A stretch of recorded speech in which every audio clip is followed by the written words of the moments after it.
अरे दोस्तों, स्वागत है आपका फैकोपिया में, जहां अमेजिंग फैक्ट्स की कोई कमी नहीं है।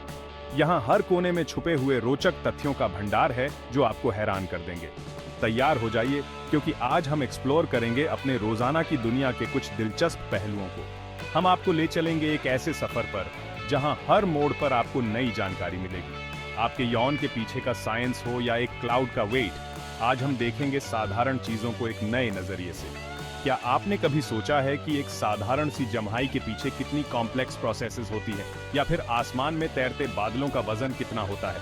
तो चलिए शुरू करते हैं ये एक्साइटिंग सफर। इस सफर में हम आपको दिखाएंगे कि कैसे रोजमर्रा की चीजें भी अपने आप में अद्भुत हो सकती हैं। क्या आप तैयार हैं ऐसी इंटरेस्टिंग ट्रिविया जानने के लिए जो हमारे आसपास है? Prepare to be amazed. हम आपको ऐसी जानकारियों से रूबरू कराएंगे जो शायद आपने पहले कभी नहीं सुनी होंगी।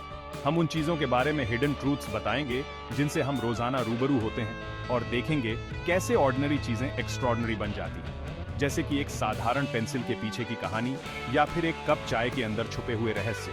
तो चलिए शुरू करते हैं ये एडवेंचर। इस सफर में हम आपको ऐसी जगहों पर ले जाएंगे जहां आपने कभी सोचा भी नहीं होगा। तैयार हो जाइए, क्योंकि फैकोपिया में आपका स्वागत है।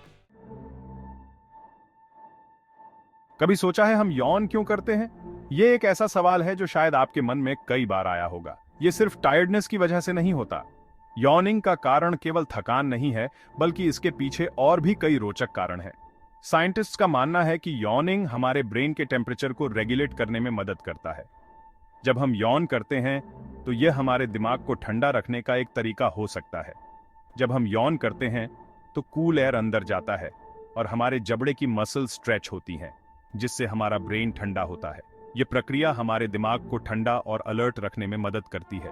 इसे ऐसे समझो कि ये आपके ब्रेन का रिफ्रेशिंग ब्रेथ लेने का तरीका है। यॉर्निंग के दौरान हम गहरी सांस लेते हैं, जो हमारे दिमाग को एक नई ऊर्जा प्रदान करती है।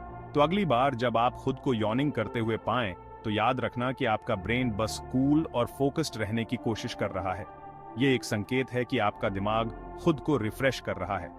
ये एक फैसिनेटिंग एग्जाम्पल है कि हमारा शरीर कैसे मिस्टीरियस तरीकों से काम करता है। यॉर्निंग एक साधारण सी क्रिया लग सकती है, लेकिन इसके पीछे की विज्ञान बहुत ही दिलचस्प है। यह हमारे शरीर के उन रहस्यमय कार्यों में से एक है जो हमें हर दिन चकित करते हैं। और क्या आप जानते हैं कि यॉर्निंग कंटेजियस भी हो सकता है? जब हम किसी और को यॉर्न करते हुए देखते हैं तो हमें भी यॉर्न आने लगता है। यह एक सामाजिक बॉन्डिंग का तरीका हो सकता है जो हमें एक दूसरे से जोड़ता है। चाहे आप पढ़ाई कर रहे हों, काम कर रहे हों या टीवी देख रहे हों, यौन आना एक सामान्य प्रक्रिया है। यह हमारे शरीर का एक तरीका है ये बताने का कि हमें थोड़ी सी रिफ्रेशमेंट की जरूरत है। तो अगली बार जब आप यौन करें तो इसे एक सकारात्मक संकेत के रूप में लें। यह आपके दिमाग और शरीर को एक नई ऊर्जा देने का तरीका है। यौनिंग के बाद आप खुद को अधिक अलर्ट और फोकस्ड महसूस करेंगे।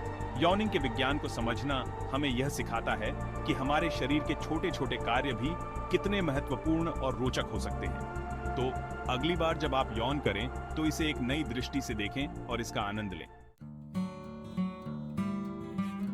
यकीन मानो या ना मानो, आपके फिंगरनेल्स एक छोटी हिस्ट्री बुक की तरह होते हैं। ये हर दिन लगभग 1/10 मिलीमीटर बढ़ते हैं, और हर उंगली के लिए ये रेट थोड़ा अलग होता है।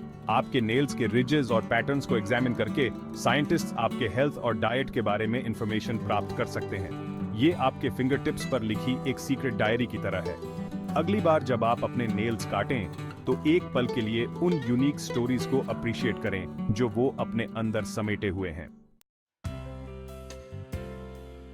वो फ्लफी व्हाइट क्लाउड्स जो आसमान में तैरते हैं, वो आपके सोच से भी ज्यादा भारी होते हैं। एक एवरेज क्यूमुलस क्लाउड जो कॉटन बॉल जैसा दिखता है, का वेट एक बोइंग 747 एयरप्लेन जितना हो सकता है। वो हवा में कैसे तैरते रहते हैं? दरअसल क्लाउड्स में पानी की ड्रॉपलेट्स एक बड़े एरिया में फैली होती हैं और इतनी छोटी होती हैं कि आसानी से हवा में सस्पेंडेड रहती हैं। ये नेचर के डेलिकेट बैलेंस का एक रिमार्केबल एग्जाम्पल है। Section 5, the buzz about Honey. Honey एक नेचुरल वंडर है। क्या आप जानते हैं कि ये कभी खराब नहीं होता? आर्कियोलॉजिस्ट को एंशिएंट इजिप्शियन टूम्स में हजारों साल पुराने हनी के बर्तन मिले हैं और वो आज भी परफेक्टली एडिबल हैं। हनी में लो वाटर कंटेंट और एसिडिक पीएच होने की वजह से बैक्टीरिया और माइक्रो ऑर्गेनिजम्स ग्रो नहीं हो पाते, जिससे ये नेचुरली प्रिजर्व हो जाता है। ये नेचर की इंजेन्युइटी का प्रमाण है और एक स्वीट ट्रीट है जो समय की कसौटी पर खरा उतरता है। Section 6 gold in your gadgets. आपके स्मार्टफोन, कंप्यूटर और दूसरे इलेक्ट्रॉनिक डिवाइसेस में एक सरप्राइजिंग इंग्रेडिएंट होता है, गोल्ड। गोल्ड इलेक्ट्रिसिटी का एक एक्सीलेंट कंडक्टर है और आसानी से कोरोड नहीं होता, इसलिए ये टाइनी इलेक्ट्रॉनिक कंपोनेंट्स में यूज करने के लिए आइडियल है। तो अगली बार जब आप अपना फोन अपग्रेड करें तो याद रखना कि आप थोड़ा सा गोल्ड भी कैरी कर रहे हैं। ये इस बात का रिमाइंडर है कि सबसे एडवांस टेक्नोलॉजीज भी नेचुरल एलिमेंट्स की यूनिक प्रॉपर्टीज पर डिपेंड करती हैं। Section 7 the everlasting glow. कभी रेडियम के बारे में सुना है? ये एक रेडियो एक्टिव एलिमेंट है जो डार्क में ग्लो करता है। पहले रेडियम का यूज वॉचेस और क्लॉक्स में glow in the dark paint बनाने के लिए होता था। हालांकि रेडियम पेंट का यूज अब उसकी रेडियो एक्टिविटी की वजह से नहीं होता, लेकिन ये एंटीक टाइम पीसेस इतने सालों बाद भी फेंटली ग्लो करते हैं। ये कुछ एलिमेंट्स की एंड्यूरिंग पावर का एक स्पूकी और फैसिनेटिंग एग्जाम्पल है। Section 8 lefties in a right handed world. दुनिया की आबादी का सिर्फ 10% ही लेफ्ट हैंडेड है। एक ऐसी दुनिया में जहां ज्यादातर लोग राइट हैंडेड हैं, वहां लेफ्ट हैंडेड होना चैलेंजिंग हो सकता है। लेकिन स्टडीज से पता चला है कि लेफ्ट हैंडर्स अक्सर स्पेशल अवेयरनेस, क्रिएटिविटी और प्रॉब्लम सॉल्विंग में एक्सेल करते हैं। उनके ब्रेन्स का वायरिंग अलग होता है जो उन्हें दुनिया को एक यूनिक पर्सपेक्टिव से देखने में मदद करता है। तो अगर आप लेफ्ट हैंडेड हैं तो अपनी यूनिकनेस को एम्ब्रेस करें। आप उन चुनिंदा लोगों में से हैं जिनके पास एक्स्ट्रॉर्डिनरी एबिलिटीज हैं। Section 9 the science of blue skies. आसमान नीला क्यों होता है? ये सब रेली स्कैटरिंग नाम के एक फिनोमेनन की वजह से होता है। जब सनलाइट अर्थ के एटमॉस्फेयर में एंटर करता है तो ये टाइनी एयर मॉलिक्यूल्स से कोलाइड होता है। ब्लू लाइट अपनी शॉर्टर वेवलेंथ्स की वजह से बाकी कलर्स के मुकाबले ज्यादा स्कैटर होता है, जिससे आसमान को कैरेक्टरिस्टिक ब्लू ह्यू मिलता है।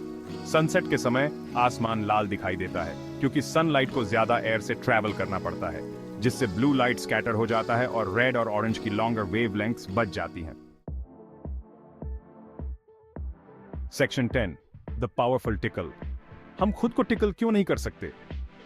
ये सब हमारे ब्रेन की वजह से है। हमारा ब्रेन हमारे मूवमेंट्स की वजह से होने वाले सेंसेशंस को प्रेडिक्ट करने में बहुत अच्छा होता है। जब हम खुद को टिकल करने की कोशिश करते हैं तो हमारा ब्रेन उस सेंसेशन को एंटिसिपेट कर लेता है और उस एलिमेंट ऑफ सरप्राइज को खत्म कर देता है जो टिकलिंग को इफेक्टिव बनाता है। ये एक फैसिनेटिंग एग्जाम्पल है कि हमारा ब्रेन कैसे इंफॉर्मेशन को फिल्टर करता है और एक्सटर्नल स्टिम्युली को प्रायोरिटाइज करता है। Section 11 Thanks for exploring Facopia. We hope you enjoyed this journey as much as we did bringing it to you. तो ये था हमारा Facopia का whirlwind tour. From the bustling streets to the serene landscapes, we covered it all. हमें उम्मीद है कि आपको हमारी everyday world के बारे में ये amazing facts जानकर मजा आया होगा। Whether it was the scientific marvels or the historical wonders, each fact was a window into the extraordinary. याद रखें, सीखने के लिए हमेशा कुछ नया होता है और हर कोने में ज्ञान छुपा होता है। The more we explore, the more we realize how much there is to learn. और अगर आपको पता हो कि कहाँ देखना है, तो ordinary भी extraordinary बन सकता है। It's all about perspective and curiosity. तो ordinary भी extraordinary बन सकता है। Just like a flower blooming or a city waking up, there's beauty in every moment. इस adventure में हमारे साथ जुड़ने के लिए धन्यवाद। Your enthusiasm and curiosity make these journeys worthwhile. अगर आपको फकोपिया एक्सप्लोर करना अच्छा लगा, तो इस वीडियो को थम्स अप जरूर दें। Your support helps us bring more exciting content. तो इस वीडियो को थम्स अप जरूर दें और अपने दोस्तों के साथ शेयर करें। Sharing knowledge makes the world a better place. और ऐसे ही और माइंड ब्लोइंग डिस्कवरीज के लिए हमारे चैनल को सब्सक्राइब करें। Stay tuned for more adventures and discoveries. अगली बार तक अपने दिमाग को क्यूरियोसिटी से भरे रखें। Curiosity is the key to endless possibilities. Keep exploring, keep learning, and keep wondering.